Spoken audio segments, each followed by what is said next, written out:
Hello दोस्तों, स्वागत है आपका हमारे YouTube चैनल चंदन शर्मा सर में।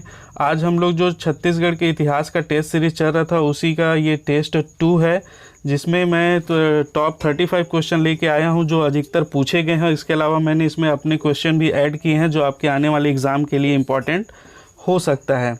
ठीक है, ये जो टेस्ट है वो आपके CGPSC CG व्यापम के जितने भी एग्ज़ाम होते हैं, जैसे ACF है, रेंजर है, पटवारी, असिस्टेंट प्रोफेसर या छत्तीसगढ़ के जितने भी गवर्नमेंट एग्ज़ाम हैं उनके लिए मोस्ट इम्पॉर्टेंट है। और हम लोगों ने टॉपिक वाइज टेस्ट सीरीज़ चालू किया है जो आपको पूरी तरीके से लाभ पहुंचाने के लिए है। ये जो है आपको टॉपिक पहले से बता दिया जाता है, तो आप लोग उसको पढ़ लिया कीजिए, उसके बाद टेस्ट लगाइएगा तो वो सब्जेक्ट आपका पूरी तरीके से तैयार हो जाएगा। ठीक है, इसके अलावा अगर आपको इसका जो PDF है ये भी फ्री ऑफ कॉस्ट हमारे टेलीग्राम चैनल पर उपलब्ध है, तो इस चैनल में जाकर आप लोग जो है वो ज्वाइन कर लीजिए और यहाँ से आपको सारे छत्तीसगढ़ के करेंट अफेयर्स है, छत्तीसगढ़ की जनजातियाँ हैं, छत्तीसगढ़ के भूगोल के कुछ वीडियो हैं, तो वो आपको उसका PDF जो है वो मिल जाएगा, वीडियोज़ भी मिल जाएंगे। ठीक है, और ये है हमारी वेबसाइट, तो ये सिविल कॉर्नर के नाम से, तो इस वेबसाइट में जाकर आप Chhattisgarh current affairs, Indian current affairs और CGPSC से रिलेटेड जो सब्जेक्ट हैं, मैथ्स वगैरह हैं, वो सारी चीज़ें आपको इसमें मिल जाएंगी, तो आप जाकर इसमें विज़िट कर सकते हैं। ठीक है, और ऑफलाइन अगर टेस्ट देना है तो ये सिविल कॉर्नर पर जाकर भी आप ऑफलाइन टेस्ट दे सकते हैं। ठीक, इसके अलावा दोस्तों अगर आप इस चैनल पर नए हैं तो चैनल को प्लीज़ सब्सक्राइब कर लें और बेल आइकॉन को प्रेस कर लें ताकि जो आने वाले वीडियो का नोटिफिकेशन है वो डायरेक्ट आपके मोबाइल पर मिल सके। और दोस्तों अगर वीडियो आपको पसंद आती है तो प्लीज़ लाइक कर दिया कीजिए और कमेंट्स तो बिल्कुल कीजिए कि आपको वीडियो कैसा लगा है और इसमें क्या सुधार किया जा सकता है। ठीक है, तो चलिए आज का क्लास हम लोग स्टार्ट करते हैं। टेस्ट 2 है आज, हम लोग टेस्ट पहला जो है पहले ही अपलोड कर चुके हैं। ठीक, तो पहला क्वेश्चन है, पाली का प्रशस्ति मंदिर किसने बनवाया था? ए है महाशिवगुप्त बालार्जुन ने, बी है सूर्यवर्मन ने, सी है प्रवर राज ने या डी है विक्रमादित्य ने। ठीक, तो इसका सही आंसर हो जाएगा ए, महाशिवगुप्त बालार्जुन ने बनवाया था पाली का प्रशस्ति मंदिर। ठीक है, नेक्स्ट क्वेश्चन देखते हैं हम लोग। नेक्स्ट क्वेश्चन है, निम्नलिखित राजा और उनके वंश को सुमेलित कीजिए। ठीक, तो ये कौन कौन से वंश से थे इनको देखना है। तो वत्सराज कौन से वंश का था, तो इसको हम लोग टिक लगाते चलते हैं, तो ये था पांडु वंश का। जगतदेव कौन से वंश का था, तो जगतदेव था जो वो कलचुरी वंश का था। जयसिंह देव कौन से वंश का था, ये छिंदक नाग वंश का था। और जगदीश राजदेव जो है वो काकती वंश का था। ठीक, तो 1 द और 2 अ वाला जो आंसर होगा वो सही होगा। तो चलिए देखते हैं हम लोग, 1 द और 2 आ, 1 द और 2 आ, तो ये वाला आंसर जो है वो सही हो जाएगा ऑप्शन डी। ठीक है, ऑप्शन डी, बाकी भी आप चेक कर सकते हैं, तो ऑप्शन डी जो है वो सही हो जाएगा। ठीक, चलिए नेक्स्ट क्वेश्चन देखते हैं। नेक्स्ट क्वेश्चन है, रानी वासाटा देवी द्वारा स्थापित सिरपुर के विष्णु मंदिर जो लक्ष्मण मंदिर के नाम से प्रसिद्ध है, इसकी प्रशस्ति रचना किसने की है? ठीक, जो विष्णु मंदिर है लक्ष्मण मंदिर, उसकी प्रशस्ति रचना किसने की है? तो कवि ईशान ने, कवि नारायण ने, कवि गोपाल मिश्र ने, कवि रेवाराम ने।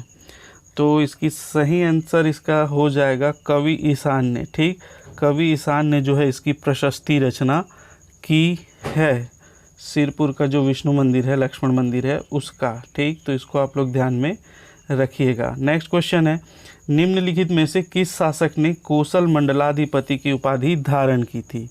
तो कोसल मंडलाधिपति की उपाधि किसने धारण की थी? तो इसको आप लोग ध्यान में रखिएगा, नन्नराज द्वितीय ने।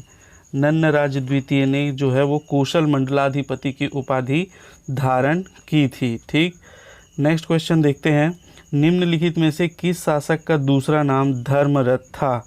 तो हम लोगों ने जो आप इतिहास पढ़े होंगे तो एक पांडु वंश और सोम वंश दो एक दूसरे से मिले हुए हैं, तो उसमें ही सोम वंश के जो जितने भी राजा हुए उनका महाशिवगुप्त नाम होता था या महाभवगुप्त, महाशिवगुप्त प्रथम या महाभवगुप्त प्रथम, महाशिवगुप्त द्वितीय या महाभवगुप्त द्वितीय। तो उन्हीं में से उनका नाम जो है अलग अलग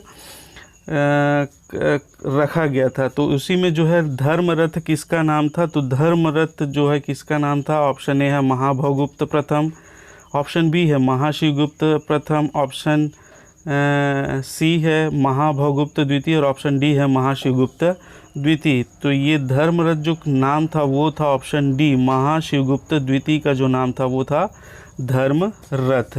ठीक है, इसके अलावा भी इन लोगों के अलग अलग नाम रखे गए थे, तो आप लोगों ने उसको अच्छे से याद कर लीजिएगा, इस टाइप से क्वेश्चन बन सकता है। ठीक,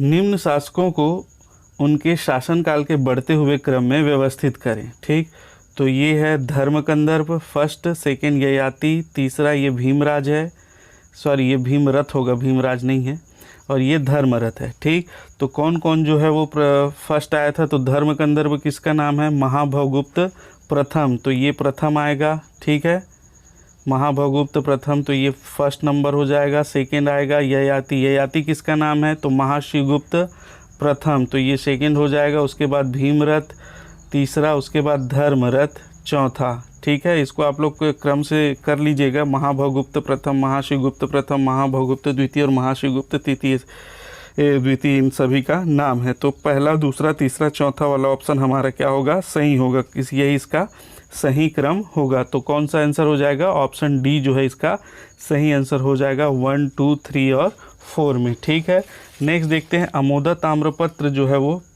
किससे संबंधित है। नेक्स्ट क्वेश्चन है अमोदा ताम्रपत्र किससे संबंधित है, तो अमोदा ताम्रपत्र रत्नदेव से संबंधित है, प्रथम से, रत्नदेव द्वितीय से, पृथ्वीदेव प्रथम से या पृथ्वीदेव द्वितीय से। तो ये अमोदा जो ताम्रपत्र है वो पृथ्वीदेव प्रथम से संबंधित है, इसको आप लोग ध्यान में रखिएगा। ठीक, इसमें रत्नदेव प्रथम के बारे में जो है वो जानकारी मिलती है, आप लोग कलचुरी शासन पढ़े होंगे। नेक्स्ट देखते हैं निम्नलिखित कथनों पर विचार कीजिए। कलचुरी प्रशासन में राजा के अधिकार सीमित थे, तो क्या ये कथन सही है, तो नहीं, ये कथन सही नहीं है, ये कथन गलत है। कलचुरी प्रशासन में राजा को असीमित अधिकार थे, कुछ समय बाद वो अपने आप को त्रिपुरी के कलचुरी से भी स्वतंत्र कर चुके थे। ठीक है, तो ये क्वेश्चन कथन जो है गलत हो जाएगा। सेकंड है प्रशासन के विभागों का दायित्व अमात्य मंडल के सदस्यों का होता था। अमात्य मंडल मतलब मंत्रिमंडल, इसका मतलब क्या है, मंत्रिमंडल। तो ये सत्य है, इनके विभागों का दायित्व जो है मंत्रिमंडल के सदस्यों का होता था, तो ये सही हो जाएगा। नेक्स्ट जो है राज्य गढ़ों में विभाजित था तथा प्रत्येक गढ़ में 84 ग्राम होते थे, ये भी सत्य है, इनकी जो व्यवस्था थी उसमें एक गढ़ में 84 ग्राम होते थे। ठीक, तो कौन कौन सा आंसर सही हो जाएगा, दूसरा और तीसरा। तो उसका ऑप्शन देख लेते हैं हम लोग, दूसरा और तीसरा कौन सा सही है, तो ये ऑप्शन सी इसका जो हो जाएगा वो सही आंसर हो जाएगा, दूसरा और तीसरा सही है। ठीक है, नेक्स्ट देखते हैं निम्नलिखित कथनों पर विचार कीजिए। फिर से विचार करना है। रत्नेश्वर देवालय तुम्बाड़ में स्थित है। ठीक है, तो ये तुम्बाड़ में स्थित है, एकदम सही बात है, ये तुम्बाड़ में स्थित है। उसके बाद है रतनपुर में पृथ्वी देवेश्वर मंदिर स्थित है, तो ये गलत हो जाएगा। पृथ्वी देवेश्वर मंदिर कहाँ पर है, तुम्बाड़ कोरबा में स्थित है, रतनपुर में स्थित नहीं है, जबकि रत्नेश्वर देवालय तुम्बाड़ में है। ठीक, ये सही हो जाएगा, रत्नेश्वर देवालय तुम्बाड़ में है, लेकिन पृथ्वी देवेश्वर मंदिर भी तुम्बाड़ में है, इसको पृथ्वीदेव प्रथम ने बनवाया था। ठीक, इसके बाद है, तो ये कथन जो है वो सही हो जाएगा और ये वाला सेकंड वाला गलत हो जाएगा। ठीक, तो तीसरा देखें हम लोग, प्रसिद्ध ज्योतिषाचार्य पद्मनाभ पृथ्वीदेव द्वितीय के दरबार में रहता था, तो ये भी गलत है, ये रत्नदेव द्वितीय के दरबार में रहता था। ठीक, तो ये भी गलत हो जाएगा, तो एक ही आंसर सही है, कथन एक। तो आइए हम लोग ऑप्शन चेक कर लेते हैं। तो ये ऑप्शन पहला ही, ऑप्शन ए जो है वो केवल एक सही है, यही सही है, बस बाकी दोनों कथन जो है वो गलत है। ठीक, चलिए नेक्स्ट क्वेश्चन देखते हैं। निम्नलिखित में से कौन सी रचना बाबू रेवाराम की नहीं है। ठीक, तो ब्राह्मण स्रोत बाबू रेवाराम की है, यस है। रामाश्वमेघ बाबू रेवाराम की है, जी। और उसके अलावा नर्मदा अष्टक भी बाबू रेवाराम की है। ठीक, और ये जैमिनी अश्वमेघ जो है वो किसकी रचना है, ये रचना है गोपाल मिश्र की। किसकी रचना है, गोपाल मिश्र की। ठीक, जैमिनी अश्वमेघ, तो यही आंसर हो जाएगा हमारा। इसमें कौन सा जो है वो बाबू रेवाराम की रचना नहीं है पूछा है, तो ऑप्शन सी सही आंसर हो जाएगा, जैमिनी अश्वमेघ बाबू रेवाराम की रचना नहीं है, यह गोपाल मिश्र की रचना है। ठीक, चलिए नेक्स्ट क्वेश्चन देखते हैं। निम्नलिखित राजाओं को उनके शासन काल के क्रम अनुसार लगाइए। मैंने इस टाइप के क्वेश्चन ज़्यादा इंक्लूड इसलिए किया है क्योंकि इसमें कन्फ्यूज़न बहुत होता है और इससे बहुत सारे क्वेश्चन इससे पूछे गए हैं। ठीक है, तो इसको आप लोग ध्यान में रखिएगा। तो इसमें कौन कौन सा हो जाएगा, दिया है सूरज सिंह देव, सम्मान सिंह देव, संतोष सिंह देव और मान सिंह देव। तो ये सारी के सारे कलचुरी, रायपुर की जो कलचुरी शाखा है, लहुरी शाखा, उसके राजा रहे हैं। तो इसमें सबसे प्रथम जो हो जाएगा, पहले है मान सिंह देव और सेकंड है संतोष सिंह देव, उसके बाद थर्ड है सूरज सिंह देव और फोर्थ है सम्मान सिंह देव। तो ये 4, 3, 1 और 2, तो ये वाला आंसर सही हो जाएगा। तो इसका सही आंसर होंगे 4, 3, 1 और 2, सी, ऑप्शन सी इसका क्या होगा, सही आंसर होगा। ठीक है, ध्यान रखिएगा। चलिए नेक्स्ट क्वेश्चन देखते हैं। कलचुरी कालीन प्रशासनिक व्यवस्था में एक गढ़ में बरहों की संख्या होती थी। तो आप लोग कलचुरी कालीन प्रशासनिक व्यवस्था पढ़े होंगे। पहले होता था गढ़, है ना, फिर क्या होता था, फिर होता था बरहा और बरहा के बाद होता था ग्राम। ठीक, इसको आप लोग पढ़े होंगे। और गढ़ के ऊपर जो होता था वो राज्य होता था, जिसका प्रमुख जो है वो राजा होता था। तो एक गढ़ में जो बरहों की संख्या होती थी कितनी होती थी, 7 होती थी। ठीक है, और एक गढ़ में ग्राम की संख्या कितनी होती थी, 84। ठीक, तो इसको ध्यान में रखिएगा। तो एक गढ़ में बरहों की संख्या कितनी होगी, 7 होगी। ऑप्शन बी इसका सही आंसर हो जाएगा। ठीक, और ग्राम पूछे तो 84। नेक्स्ट देखते हैं। कलचुरी शासन काल में विदेश विभाग का प्रमुख अधिकारी क्या कहलाता था। तो कलचुरी शासन काल में जो उनके अधिकारी आप लोग पढ़े होंगे, महाक्षपटलिक है, महासंधि विग्रहक है, महाप्रभात्र है और शोल्किक है। तो कलचुरी शासन काल में इनको विदेश विभाग का प्रमुख अधिकारी कौन होता था, तो ये है महासंधि विग्रहक। ऑप्शन बी जो है इसका सही आंसर हो जाएगा। ठीक है, इसके अलावा हम लोग देखिए महाक्षपटलिक जो है वो राजस्व संबंधी अधिकारी होता था। ठीक है, महाप्रभात्र देखें तो भूमि को माप कर लगान निर्धारित करने वाला अधिकारी, भूमि से संबंधित। और शोल्किक जो है कर संग्रहण अधिकारी होता था। ठीक है, तो इसको आप लोग ध्यान में रखिएगा। क्वेश्चन है, रायगढ़ के खरसिया के तेलीकोट से कनिष्क के सिक्के की खोज किसने की थी। ठीक, पहला है रविंद्रनाथ मिश्र, डी के शाह, कामले व मिश्र या भगवान दास बघेल।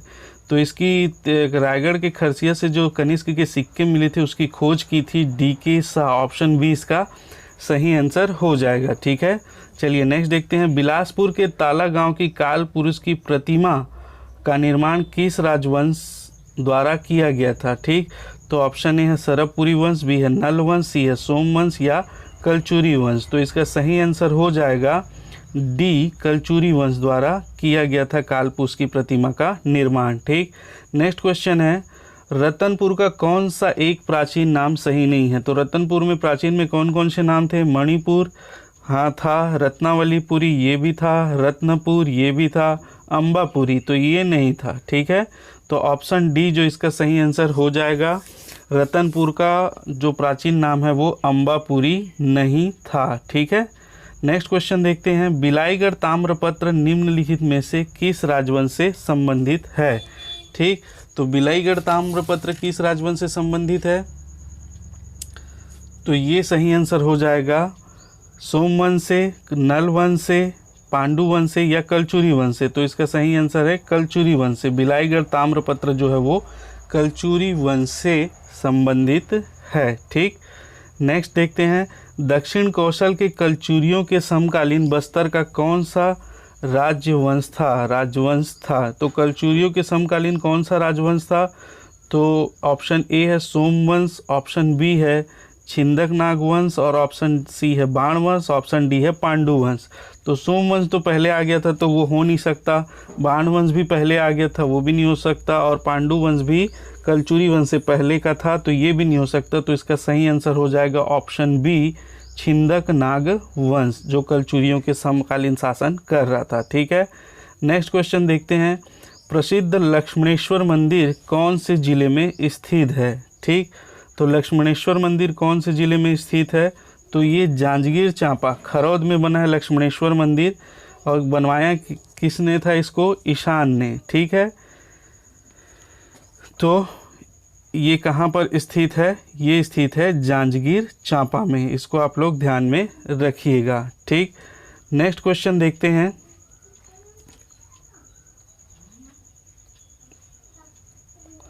नेक्स्ट क्वेश्चन है, निम्नलिखित राजवंशों ने छत्तीसगढ़ में शासन किया। कौन कौन से राजवंश हैं? राजश्री तुल्य कुल वंश, अमरार्य कुल को सरबपुरी वंश का ही नाम है, अमरार्य कुल भी बोलते हैं उसको, नल वंश, और है चक्रकोट का नागवंश। ठीक, तो इन लोगों ने जो है वो शासन किया है। कालक्रम के अनुसार इसका सही क्रम बताना है। ठीक, तो सबसे पहले तो आया था राजश्री तुल्य कुल वंश, तो ये हो जाएगा प्रथम। सेकंड जो आया था वो है नल वंश, तो ये नल वंश सेकंड। उसके बाद आया था सरबपुरी वंश, तो ये 3 हो जाएगा। और उसके बाद आया था चक्रकोट का नागवंश, तो ये 4 हो जाएगा।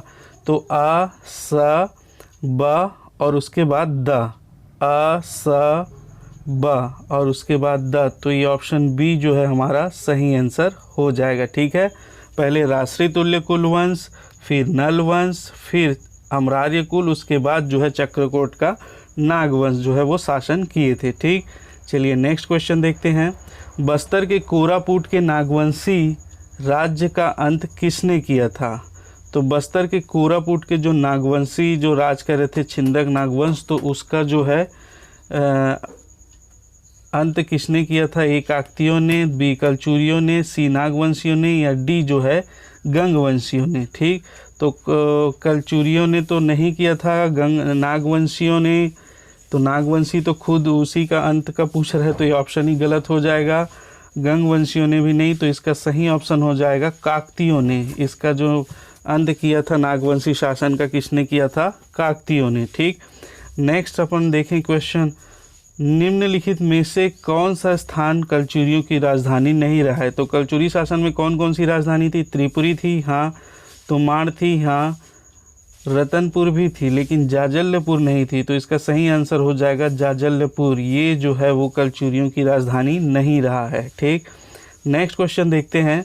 सूची 1 व सूची 2 को मिलाइए। ठीक, तो सूची 1 में जो है वो मंदिर दिया हुआ है, और सूची 2 में उसके निर्माण राजवंश, कौन से राजवंश ने उसका निर्माण किया है। तो इसका सही आंसर हो जाएगा लक्ष्मण मंदिर। सिरपुर का लक्ष्मण मंदिर किसने बनवाया है? तो ये बनवाया है पांडु वंशी ने। ठीक, भोरम देव मंदिर किसने बनाया है? तो ये फणी नागवंश ने। शिव मंदिर, बारसूर का शिव मंदिर जो बनवाया है छिंदक नागवंश ने। और पाली का शिव मंदिर जो बनवाया है कलचुरी वंश ने। एक्चुअल में कलचुरी वंश ने इसका जीर्णोद्धार किया था, तो ये आंसर सही होगा। ठीक है, तो इसका ऑप्शन हो जाएगा अ 4 और ब 1 वाला। ठीक, तो अ 4 और ब 1 वाला ऑप्शन देख लेते हैं। एक ही है अ 4 ब 1 वाला ऑप्शन, ऑप्शन डी, तो यही इसका क्या हो जाएगा? सही आंसर हो जाएगा। ठीक है, तो इसको आप लोग ध्यान में रखिएगा। नेक्स्ट क्वेश्चन देखते हैं। निम्नलिखित में से कौन कलचुरी शासन व्यवस्था का अधिकारी था? ठीक, इनमें से कौन इसका अधिकारी था? तो ये हो जाएगा ऑप्शन ए दीवान, ऑप्शन बी दाऊ, ऑप्शन सी गौटिया और ऑप्शन डी सभी। तो इसका सही आंसर हो जाएगा सभी। दीवान भी थे, दाऊ भी थे, गौटिया भी थे, और भी अधिकारी थे, लेकिन ये तीनों थे, तो इसका सही आंसर हो जाएगा सभी। ठीक, चलिए नेक्स्ट क्वेश्चन देखते हैं। भोरम देव मंदिर का निर्माण कौन सी शताब्दी में हुआ था? 11वीं, 12वीं, 13वीं या 14वीं? तो भोरम देव मंदिर का निर्माण जो हुआ था वो 1050 ईस्वी के आसपास हुआ था, तो इसका सही आंसर हो जाएगा 11वीं। ठीक, ऑप्शन ए जो है इसका सही आंसर हो जाएगा। भोरम देव मंदिर का निर्माण 11वीं शताब्दी के आसपास हुआ था। ठीक, चलिए नेक्स्ट क्वेश्चन देखते हैं। रामायणकालीन इतिहास के अनुसार कौशल्या माता के पिता छत्तीसगढ़ क्षेत्र के प्रतापी नरेश थे, तो वो कौन थे? उन्हीं को बताना है। राजा भानुमत थे, या राजा कौशल थे, राजा क्रकेश थे, राजा मांगलेश थे? तो इसका सही आंसर हो जाएगा कौशल्या माता के जो पिता थे वो राजा भानुमत थे। ठीक है, नेक्स्ट क्वेश्चन देखते हैं। चीनी यात्री हेन स्वांग के अनुसार दक्षिण कोशल की राजधानी में किसने बौद्ध स्तूप का निर्माण करवाया था? रत्नदेव ने, चंद्रगुप्त प्रथम ने, महाशिवगुप्त बालार्जुन ने, या सम्राट अशोक ने? तो इसका सही आंसर हो जाएगा, आपको पता ही होगा, ये सम्राट अशोक ने जो है वो बौद्ध स्तूप का निर्माण करवाया था। कहाँ पे? सिरपुर में। ठीक है, चलिए नेक्स्ट क्वेश्चन देखते हैं। महाभारत कालीन इतिहास में छत्तीसगढ़ क्षेत्र का उल्लेख किस पांडव द्वारा जीते गए राज्य के रूप में मिलता है? तो महाभारत काल के इतिहास में किस पांडव ने जीता था? तो ये सहदेव के द्वारा जीते गए राज्य के रूप में छत्तीसगढ़ का उल्लेख मिलता है। ठीक, नेक्स्ट क्वेश्चन देखते हैं। तिवरदेव छत्तीसगढ़ के किस राज्य वंश से संबंधित है? ठीक है, शरभपुरी वंश। तिवरदेव किससे संबंधित है? शरभपुरी वंश, नल वंश, सोमवंश या पांडु वंश? तो ये सोमवंश, पांडु वंश, इसको थोड़ा सा ध्यान में रखिएगा।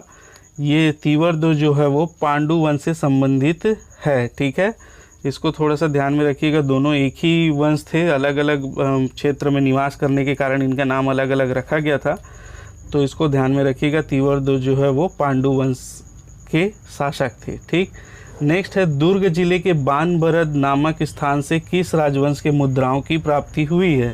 सातवाहन वंश के, मौर्य वंश के, सी गुप्त वंश के या डी मेघ वंश के?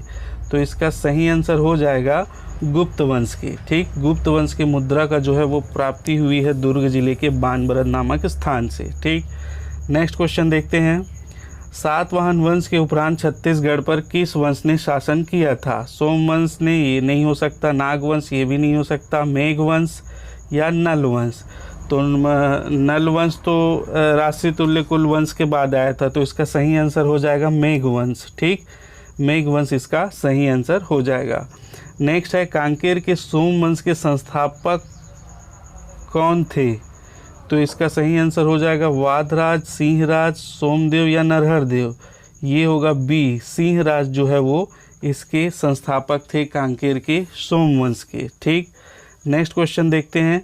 छत्तीसगढ़ के प्रथम इतिहासकार माने जाते हैं कौन? कवि गोपाल मिश्र, अंग्रेज अधिकारी चिस्म, बाबू रेवाराम या पंडित शशिधर? तो ये जो है माने जाते हैं छत्तीसगढ़ के प्रथम इतिहासकार बाबू रेवाराम। ठीक है, नेक्स्ट देखते हैं। रायपुर नगर की स्थापना किस कलचुरी राजा ने करवाई थी? तो रायपुर नगर की स्थापना किस कलचुरी शासक ने करवाई थी? राजा रत्नदेव, राजा कलिंग, राजा रामचंद्र, राजा ब्रह्मदेव? तो इसकी स्थापना करवाई थी ऑप्शन सी, राजा रामचंद्र ने। अपने, ये इनके पुत्र थे। ठीक है, राजा राय ब्रह्मदेव नाम था, इन्हीं के नाम पर जो है रायपुर नगर की स्थापना की गई थी। ठीक, लास्ट क्वेश्चन है छत्तीसगढ़ का सर्वाधिक प्राचीन मंदिर कौन सा है? ठीक, ये है देवरानी जेठानी मंदिर या केवटी मंदिर, चितावरी मंदिर या सिद्धेश्वर मंदिर? तो इसका सही आंसर हो जाएगा, इस कई बार क्वेश्चन पूछा गया है, ऑप्शन ए देवरानी जेठानी मंदिर इसका सही आंसर हो जाएगा। ठीक है, तो ये आज के जो 35 क्वेश्चन की सीरीज़ थी वो यहीं पर समाप्त होती है।